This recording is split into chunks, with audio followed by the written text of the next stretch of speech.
সর্বশ্রেষ্ঠ একটি দোয়া তিরমিজি শরীফে বর্ণনা করা হয়েছে, 3383 নম্বর হাদিস। ভাইরা আমার, সর্বা অবস্থায় আপনি এই দোয়াটি করবেন। আল্লাহ পাক রব্বুল আলামিন এত খুশি হন এই বান্দার উপরে, যখনই বান্দা এই লফজ বা এই কালাম বা এই শব্দটি যখন উচ্চারণ করে, আল্লাহ পাক রব্বুল আলামিন তার উপরে এত সন্তুষ্ট হন। আল্লাহ তাআলা বলেন, লা ইন শাকারতুম লা আযীদান্নাকুম ওয়া লা ইন কাফারতুম ইন্না আযাবি লাশাদীদ। আল্লাহ পাক রব্বুল আলামিন তার নিয়ামত বাড়ায়া দেন। সুবহানাল্লাহ।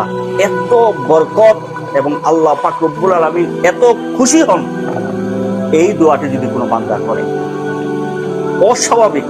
ভাইরা আমার, আমরা যখন বিপদে আছি এই দোয়াটি পড়ে নেব, শান্তিতে আছি এই দোয়াটি পড়ে নেব, অসুস্থ অবস্থায় আছি এই দোয়াটি পড়ব, সুস্থ অবস্থায় আছি এই দোয়াটি পড়ব, সর্ব অবস্থায় আপনি এই দোয়াটি পড়বেন। আল্লাহ পাক রব্বুল আলামিন আপনার সুস্থতায় বরকত দিবেন, আপনার রিজিকে বারাকা দিবেন, আপনার হায়াতে বারাকা দিবেন, সব কিছুতে ধন সম্পদে বারাকা দিবেন, আপনার পরিবারের সঞ্চয়ে বারাকা দিবেন, রুজি রোজগারে বারাকা দিবেন, সব কিছুতে আল্লাহ পাক রব্বুল আলামিন বরকত দান করবেন।